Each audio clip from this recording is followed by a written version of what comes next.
kereta baru korang yang sudah ada built-in monitor screen macam ini, yang ada CarPlay, lagi-lagi ada tempat USB port yang macam ni. Korang cucukkan saja. Korang boleh pilih mana yang sesuai bagi korang. Masukkan Type-C saja macam ini.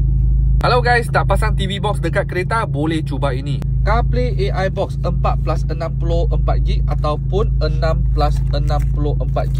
Barang ini kecil saja tau. Saya korang pun tengah mencari AI Box, tetapi yang nak budget sikit, boleh ambil ini. Dekat sini dia Type-C. Dekat lubang-lubang sini dia venting. Dia bagi dia punya angin keluar lah. Sini dia ada USB dengan HDMI mini tau. Dia didatangkan dengan satu user manual dan juga dia punya kabel-kabel semua ini. Tengok, dia dah keluar dah.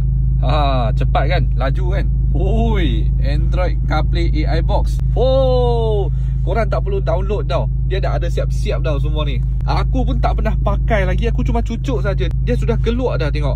All apps dekat sini. Laju. Korang komplain Android box kereta mahal kan? Hari ni aku recommend yang laju dan murah bagi korang. So memang padu. Dia ada CarPlay.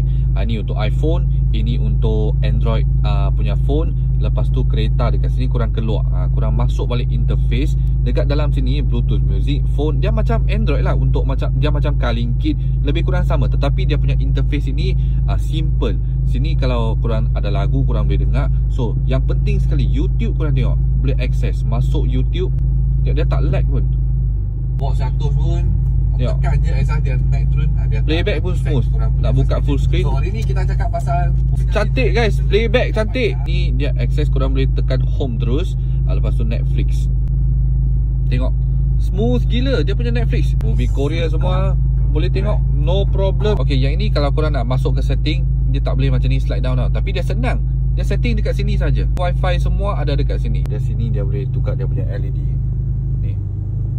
Nak warna biru. Semua kereta yang ada CarPlay ataupun Android Auto, inilah. Okey, dia jimat sedikit. Harganya tak mahal. Compare dengan Calling Kit yang itu agak laju, tetapi yang ini boleh pakai. Dia ada 3 pilihan. Yang dia punya 4+32GB hanya RM198 dekat TikTok. 4+64GB RM215.60. Lebih kurang macam. Tambah sedikit duit, korang ambil terus 6+64GB. Cuma hanya RM235 saja. So sekarang ni korang dah boleh akses semua barang, termasuk Play Store, dengan Android box yang kecil macam ini saja.